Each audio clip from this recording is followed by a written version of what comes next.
Hello friends, welcome back to my study circle. तो चलिए आज की वीडियो में फिर से लेकर आ गई हूँ 12th अनाइस वाले बच्चों के लिए। और इसमें मैं आपको बताने वाली हूँ हिस्ट्री का जो चैप्टर नंबर 5 है उसके मोस्ट इंपॉर्टेंट क्वेश्चन। जी हाँ, इस पर्टिकुलर वीडियो में हम लोग बात करने वाले हैं हिस्ट्री, जिसका कोड आप लोग स्क्रीन पर देख सकते हैं 315 है। 12th अनाइस वाले बच्चों के लिए वीडियो है। तो चैप्टर 5 के मोस्ट इंपॉर्टेंट क्वेश्चन हम लोग डिस्कस करने वाले हैं। और चैप्टर का नाम आपके सामने है जनपद से साम्राज्य की ओर। तो इंपॉर्टेंट क्वेश्चंस विद आंसर्स हैं इस वीडियो के अंदर। आपको वीडियो को स्किप नहीं करना, बिल्कुल लास्ट तक देखना है। समझते चलेंगे हर एक क्वेश्चन को हम, और देन उसको डिटेल में जानेंगे। तो अगर जो है अभी तक आपने इससे पिछले चैप्टर्स नहीं देखे हैं, चैप्टर नंबर 1 से लेकर चैप्टर नंबर 4 तक, तो उसका लिंक मैं आपको नीचे डिस्क्रिप्शन बॉक्स में दे दूंगी। तो वहां से आप उन चैप्टर्स के इंपॉर्टेंट क्वेश्चन भी अपने तैयार कर सकते हैं। और इस वीडियो में हम लोग बात करेंगे चैप्टर नंबर 5 के इंपॉर्टेंट क्वेश्चन की। तो चलिए स्टार्ट कर लेते हैं। चैनल पर अगर पहली बार विजिट कर रहे हैं तो सब्सक्राइब करना बिल्कुल मत भूलिएगा और बेल आइकन को प्रेस कर दीजिएगा। तो देखिए पहला क्वेश्चन है आपके सामने, क्योंकि आपके जो लेसन का नाम है वो है जनपद से साम्राज्य की ओर। तो पहला जो हमारा क्वेश्चन है ना गाइस, वो है कि जैन धर्म की महत्वपूर्ण शिक्षाओं को लिखना है। आपको क्या बताना है इसमें? जैन धर्म की जो महत्वपूर्ण शिक्षाएं थी तो उनको संक्षेप में लिखना है। तो देखिए क्या होगा, वास्तव में महावीर जैन जो थे वो नवीन धर्म को, उन्होंने किसी नए धर्म को जन्म नहीं दिया था, बल्कि जो पुराने जन्म था उसी को एक नए तरीके से उन्होंने रिनोवेट किया था। तो जो महावीर थे उन्होंने किसी नए जन्म का जो प्रतिपादन नहीं किया। पाली धर्म ग्रंथों में भी महावीर को एक नए या नवीन धर्म का संस्थापक नहीं माना जाता है। जो पाली धर्म ग्रंथ थे उनमें भी ये नहीं कहा गया है कि भी महावीर ने किसी नए धर्म को जन्म दिया था, बल्कि ये तो पहले से ही स्थापित धर्म का सुधारक माने जाते हैं। मतलब जो पहले से ही धर्म जो है स्थापित थे उनमें इन्होंने सुधार किया था। अब महावीर ने शुद्ध जीवन व्यतीत करने के साथ साथ शरीर को कष्ट देने पर भी जोर देना शुरू किया। और जैन धर्म की जो शिक्षाएं थी, क्योंकि यहाँ पर आपसे शिक्षाएं पूछी है तो आपको शिक्षाओं को बताना पड़ेगा, तो कुछ इस तरीके से थी जैन धर्म की शिक्षाएं। तो चलिए गाइस आगे बढ़ लेते हैं। वीडियो आपको पूरी देखनी है, स्किप नहीं करनी। और वीडियो देखने के बाद अगर आपको लगता है कि आपको जो है थोड़ी हेल्प मिली है इससे, तो वीडियो को लाइक कर दीजिएगा, प्लीज लाइक दिस वीडियो। तो पहली जो शिक्षा थी जैन धर्म की वो कुछ इस तरीके से थी कि भी कठोर तप करना है। तो महावीर की शिक्षाओं का जो सर्वाधिक प्रसिद्ध सिद्धांत है, मतलब वो सबसे ज्यादा जिस चीज पर बल देते थे वो ये था कि भाई कठोर तप करो, मनुष्य को कठोर तप करना चाहिए। और उनके विचार के हिसाब से, उनकी सोच के हिसाब से मनुष्य के जीवन के दो पहलू हैं। दो पहलू कौन कौन से हैं? भौतिक और आध्यात्मिक। ठीक है, उन्नति के लिए अर्थात आत्मा की मुक्ति के लिए इंसान को क्या करना चाहिए? भौतिक बलिदान कर देना चाहिए। भौतिक का मतलब वही जो इंसान सुख सुविधाओं से संपन्न जीवन व्यतीत करता है उसी को भौतिकवाद कहा जाता है। और आध्यात्मिक का मतलब जो भगवान की पूजा पाठ इन सभी चीजों में अध्यात्म से, स्पिरिचुअल चीजों से जुड़े रहते हैं। तो उनका मानना था कि कठोर तप करना चाहिए और भौतिक चीजों का बलिदान करना चाहिए। दूसरी शिक्षा देख लेते हैं। दूसरी जो इंपॉर्टेंट शिक्षा थी महावीर जी की वो ये थी कि अहिंसा। अहिंसा जो था वो जैन धर्म का मूल सिद्धांत है, यानी जड़ से रिलेटेड सिद्धांत है। और महावीर की दृष्टि में ना केवल जीव हत्या पाप था, मतलब जीवों की हत्या करना पाप था महावीर की दृष्टि से, बल्कि साथ ही साथ पेड़ पौधों या फिर वृक्षों, उन सभी को कष्ट देना भी क्या है? पाप है। तो इन्होंने इन दोनों का सत्याकार करने का उपदेश दिया। तीसरी शिक्षा पढ़ लेते हैं गाइज महावीर की। तो उनकी तीसरी जो शिक्षा थी वो थी नैतिकता। तो महावीर ने लोगों को सच्चे जीवन व्यतीत करने का आदेश दिया। और महावीर का उपदेश क्या था? कि सदा सच बोलो, हमेशा speak the truth, always speak the truth. तो संयम पूर्ण जीवन व्यतीत करो, अहिंसा का पालन करो और झूठ, चोरी, पाप और क्रोध से दूर रहो। तो ये नैतिक शिक्षाएं भी महावीर जी ने दी थी। और देख लेते हैं हम क्या क्या इनकी शिक्षाएं थी। 3 शिक्षाएं हम लोग डिस्कस कर चुके हैं। Share this video with your friends guys, अगर वीडियो आपके लिए हेल्पफुल रहती है तो, और एंड आई होप कि आपके लिए वीडियो हेल्पफुल रहेगी, तो आप अपने फ्रेंड्स के साथ इसको शेयर करना बिल्कुल मत भूलिएगा। और आगे बढ़ लेते हैं। चैनल को सब्सक्राइब कर लीजिए अगर आप पहली बार विजिट कर रहे हैं, क्योंकि बहुत ही सारी स्कूल वीडियोस आपका वहाँ पर वेट कर रही हैं। और काफी सारे वीडियोस मैं अपलोड कर भी चुकी हूँ, इंपॉर्टेंट क्वेश्चन से लेकर रिलेटेड, टीएमए के सोल्यूशन से लेकर रिलेटेड। तो आप हमारे चैनल को सब्सक्राइब कर लीजिएगा। पाई स्टडी सर्कल नाम का हमारा चैनल है, यूट्यूब पर अगर आप सर्च करेंगे तो मिल जाएगा आपको आसानी से। तो वहां पर जाकर आप बहुत सारी स्कूल वीडियोस का बेनिफिट उठा सकते हैं। चलिए आगे बढ़ लेते हैं। जो चौथी शिक्षा थी वो ये थी कि जाति प्रथा में विश्वास। तो जैन धर्म जो है जाति प्रथा पर भी विश्वास नहीं रखता था। महावीर अपने शिष्यों को, चाहे वो ब्राह्मण हो या फिर शूद्र हो, किसी भी जाति के हो, किसी भी धर्म के हो, महावीर जी क्या करते थे? सभी को एक समान समझते थे और उनमें किसी तरीके का कोई भेदभाव नहीं मानते थे। अब आगे बढ़ लेते हैं गाइज। अगली जो शिक्षा थी वो ये थी कि भाई यज्ञ और झूठे रीति रिवाजों में अविश्वास, यानी उनको यज्ञ या फिर झूठे कर्मकांड या रीति रिवाज जो होते हैं उनमें उनको विश्वास नहीं था। तो जैन धर्म में यज्ञ और झूठे रीति रिवाजों को कोई स्थान नहीं था, कोई स्थान प्राप्त नहीं है। हिंदू धर्म में यज्ञों पर अधिक जोर दिया जाता था और इनमें पशुओं की क्या दी जाती थी गाइस, बलि दी जाती थी। लेकिन महावीर ने इसका खंडन किया, विरोध किया और व्यर्थ के यानी बेकार के जो रीति रिवाज थे उनको गलत ठहराया, अनुचित बताया। तो गाइस चलिए आगे बढ़ लेते हैं। प्रेस द बेल आइकन आप प्रेस कर देना जब आप चैनल को सब्सक्राइब करेंगे, ताकि जितनी भी मैं यूजफुल वीडियोस आपके लिए लाती हूँ आपको जो है तुरंत उनके नोटिफिकेशन मिल जाए, एकदम से मिल जाए। तो अगला जो हमारा क्वेश्चन है, ये हमारा पहला क्वेश्चन था। अब देखिए कुछ स्टूडेंट्स के जो डाउट रहते हैं कि ये हमारे लॉन्ग क्वेश्चन में आएंगे, शॉर्ट क्वेश्चन में आएंगे, कैसे इनको प्रिपेयर करें। सो गाइस ये आप एक एज अ नोट्स के तौर पर आप इनको ले लीजिए कि पूरे जो चैप्टर का, हर एक चैप्टर का जो निचोड़ होता है, जो इंपॉर्टेंट क्वेश्चन जहाँ से बनते हैं, वो सभी मैं आपको इस एक एक करके हर एक चैप्टर का एक वीडियो के थ्रू समझाती जा रही हूँ। तो हर एक क्वेश्चन को आपको कैसे ना रट्टा नहीं मारना, आपको बस क्वेश्चन के आंसर्स को समझना है। चाहे अगर वो शॉर्ट में पूछे जाए तो शॉर्ट में आप उनका आंसर दे दीजिए, और लॉन्ग में पूछे जाते हैं तो थोड़ा सा लॉन्ग करके उनका आंसर दे दीजिए। बस आपको चीजें क्लियर होनी चाहिए। तो देखिए बौद्ध धर्म के दार्शनिक सिद्धांतों की यहाँ पर आपको विवेचना करनी है।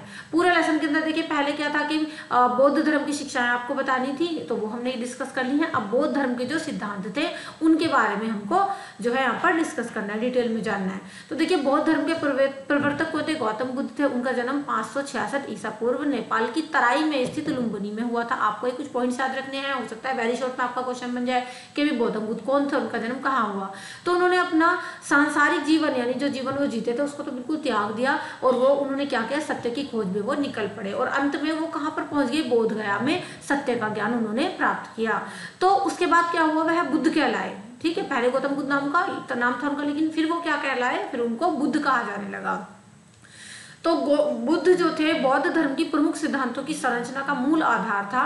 क्या आधार था, सिद्धांतों का आधार यहाँ पर बताया जा रहा है आपको कि वे 4 महान सत्य या फिर आर्य सत्य कौन कौन से थे, और अष्टांग थे। अष्टांग मार्ग प्रथम सत्य जिसकी शिक्षा बुद्ध ने दी थी वो क्या था भाई, वह था कि संसार कष्टों से भरा है, और संसार कैसा है गाइस, पीड़ाओं का, दुखों का महासागर है। यानी पहला जो शिक्षा थी उनकी, पहला जो सत्य था वो ये था कि संसार कष्टों से भरा है और पीड़ाओं का महासागर है। अब दूसरा जो सत्य था वो ये था कि दुख जो है वो समुदय है, अर्थात प्रत्येक कष्ट का कोई ना कोई कारण होता है, हर एक दुख की कुछ ना कुछ वजह होती है।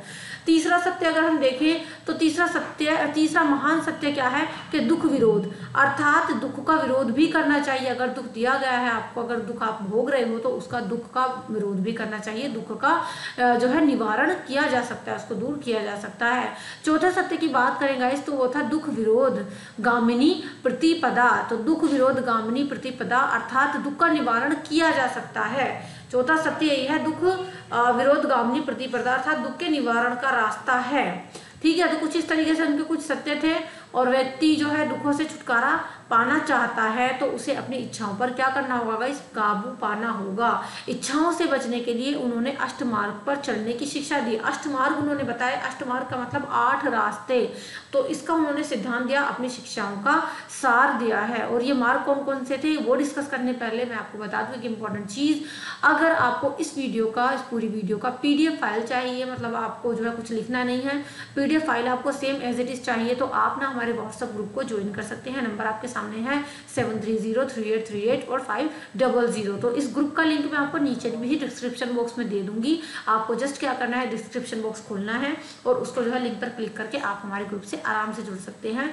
बहुत सारे स्टूडेंट्स ऑलरेडी वहाँ पर हैं, तो आपका भी मोस्ट वेलकम है। तो वहाँ पर आपको TMA के सॉल्यूशन भी मिल जाते हैं, PDF फाइल भी मिल जाती है, और डायरेक्टली आप हमसे वहाँ से जुड़ सकते हो। कोई भी आपकी डाउट होता है, कोई भी आपकी क्वेरी होती है, तो वहाँ हम डायरेक्टली आपको आंसर कर देते हैं। तो चलिए आगे बढ़ लेते हैं। तो सत्य के जो 8 उन्होंने अष्टमार्ग बताए हैं वो हमें अब देखने हैं। देखिए पहला जो था अष्टमार्ग में वो था सत्य विश्वास। तो मनुष्य को सत्य विश्वास होना चाहिए और सत्य के मार्ग से भटकना नहीं चाहिए। दूसरा क्या है, वे सत्य विचार। तो मनुष्य के विचार कैसे होने चाहिए, सत्य और शुद्ध होने चाहिए, और स्वयं को यानी खुद को संसारिक बुराइयों से दूर रहने के बारे में इंसान को सोचना चाहिए। तीसरा जो अष्टमार्ग, जो तीसरा रास्ता है, तीसरा मार्ग है, वह सत्य वचन। तो मनुष्य के वचन जो है वो कैसे होने चाहिए, पवित्र होने चाहिए, सच्ची बातें उसकी होनी चाहिए, उसको सच बोलना चाहिए और दूसरों की निंदा नहीं करनी चाहिए। स्पाइस स्टडी सर्कल चैनल पर आइए और बहुत सारी स्कूल वीडियो पाइए। चलिए आगे बढ़ लेते हैं। फोर्थ जो था मार्ग अष्टमार्ग में से वो क्या था भाई, सत्य कर्म। तो मनुष्य का कार्य कैसा होना चाहिए, कर्म उसके अच्छे होने चाहिए, शुद्ध होने चाहिए। फिफ्थ है गाइस सत्य रहन सहन, यानी मनुष्य का जो रहन सहन है वो निष्कलंक होना चाहिए, किसी तरीके कोई बदनामी ना हो, कोई कलंक ना लगा हुआ हो, और उसे अपनी जीविका शुद्ध साधनों से, यानी जो अपनी कमाई होती है, रोजी रोटी होती है, वो भी शुद्ध साधनों द्वारा ही उसको कमानी चाहिए। छठे मार्ग की बात करें तो वो है सत्य प्रयत्न, यानी मनुष्य के जो प्रयत्न है किसी भी चीज को पाने के लिए, जो मनुष्य कोशिश करता है, प्रयत्न करता है, प्रयास करता है, वो भी सत्य होने चाहिए, और दूसरों की भलाई करने तथा जीवन को शुद्ध रखने का प्रयास भी उसको करना चाहिए। गाइस वीडियो को लाइक कर देना, वीडियो कैसी लग रही है कमेंट करके बताइएगा जरूर मुझे, और शेयर कर देना अपने फ्रेंड्स के साथ। चलिए आगे बढ़ लेते हैं। एक चीज और है कि अगर इससे पहले के चैप्टर्स आपके अभी प्रिपेयर नहीं है, इंपॉर्टेंट क्वेश्चन अभी तक आपने नहीं देखे हैं, तो चैप्टर 1, 2, 3 एंड 4 जो कि आपको कहाँ मिलेंगे, डिस्क्रिप्शन बॉक्स में मिल जाएंगे। पाई स्टडी सर्कल हमारा चैनल है, तो बहुत सारी स्कूल वीडियोस आपका वेट करेंगे, सब्सक्राइब जरूर कर लीजिएगा और बेल आइकन को प्रेस करना तो भूलिएगा ही मत। चलिए आगे बढ़ लेते हैं। अगला जो मार्ग है वो है सत्य स्मृति। छठा मार्ग क्या है गाइस, वो है हमारा सत्य स्मृति, सॉरी 7वां मार्ग। तो मनुष्य के मन में शुद्ध विचार होने चाहिए। अगला है 8वां जो है वो है सत्य ध्यान, यानी मनुष्य को सांसारिक मोह माया से परे सत्य ध्यान में अपना मन को लगाना चाहिए। तो कुछ इस तरीके से जो अष्ट मार्ग का सिद्धांत है ये आपको अच्छे तरीके से याद करना है। लॉन्ग क्वेश्चन में पूछा जाएगा तो आपको ऐसे ही डिटेल में इसको बताना पड़ेगा। शॉर्ट क्वेश्चन में पूछा जाता है तो आप जस्ट उनके नाम लिख सकते हो जो हेडिंग्स है इसमें। तो इस तरीके से उपयुक्त 8 सिद्धांतों को क्या कहा जाता है गाइस, अष्ट मार्ग के अतिरिक्त इनको क्या कहा जाता है, इनको किस दूसरे नाम से पुकारा जाता है, मध्य मार्ग भी इनको कहा जाता है। ठीक है, अष्टमार्ग के सिद्धांत भी यही है और मध्य मार्ग के भी यही है, क्योंकि ये मार्ग जो है वो कठोर तपस्या और विलास के मध्यक मार्ग है। चलिए तीसरे क्वेश्चन की ओर हम लोग बढ़ लेते हैं कि भी तीसरे क्वेश्चन में आपसे क्या कहा गया है कि मगध की सफलता के कारण क्या थे। मगध एक जगह का नाम है, उसकी सफलता के कारण आपको बताने हैं। पढ़ लेते हैं आंसर को कि भारत के प्राचीन इतिहास में मगध का अत्यंत महत्वपूर्ण स्थान है। ठीक है, इसका क्रमबद्ध इतिहास जो है वो 6ठी शताब्दी ईसा पूर्व से कहाँ से प्रारंभ होता है, 6ठी शताब्दी ईसा पूर्व से शुरू होता है। तो मगध के उत्थान में यानी इसकी बढ़ोतरी में या उसके आगे बढ़ने में अनेक जो है कारगर साबित राजनीतिक जो और भौगोलिक और आर्थिक कारणों ने योगदान दिया। केवल ऐसा नहीं कि केवल एक ही वजह हो कि भाई मगध सफल हुआ या इसका उत्थान हुआ, बल्कि राजनीतिक कारण भी थे, भौगोलिक भी थे और आर्थिक सभी तरीके के कारण थे जिससे मगध सफल हुआ। जान लेते हैं सभी कारणों को डिटेल में। तो मगध की सफलता के क्या कारण थे कि मगध के उत्थान में वहाँ की आर्थिक स्थिति का बहुत महत्वपूर्ण योगदान था। मगध का जो क्षेत्र था ना वो अत्यंत उपजाऊ था और यहाँ कृषि के अनुकूल वर्षा होती थी। चलिए आगे बढ़ लेते हैं। मगध की राजनीतिक शासन व्यवस्था दूसरा पॉइंट है। तो मगध की जो वहाँ की शासन की व्यवस्था थी, मतलब वहाँ जो कानून था जिसमें राजा का अधिकार क्या था, पैतृक था, और जिससे राजा को अपनी शक्ति के विस्तार में सहायता मिलती थी। आगे बढ़ लेते हैं guys. Keep study in pi study, पढ़ते रहिए पाई स्टडी सर्कल में। चलिए आगे बढ़ लेते हैं। व्हाट्सएप ग्रुप में आपको फिर से दिखा देती हूँ गाइस, ज्वाइन कर सकते हैं व्हाट्सएप ग्रुप को। क्या क्या मिलेगा वहाँ पर, आपको नोट्स मिल जाएंगे, सॉल्व टीएमए के असाइनमेंट के जो है पीडीएफ वगैरह मिल जाएंगे, और डायरेक्टली आप हमसे कोई भी अपनी क्वेरी या फिर डाउट पूछ सकते हो। नंबर आपके सामने है 7303838500 और 500। तो आइए और हमारी फैमिली से जुड़ जाइए, भाई परिवार के सदस्य आपको बनना है। चलिए आगे बढ़ लेते हैं। अगला जो आपका पॉइंट है वो है मगध के शासकों का योगदान। ठीक है, तो सफलता का एक कारण ये भी था कि मगध के जो शासक थे उन्होंने भी योगदान दिया। तो मगध के उत्थान में वहाँ की जो शासक थी ना उनकी भूमिका भी बहुत ही इंपॉर्टेंट रही।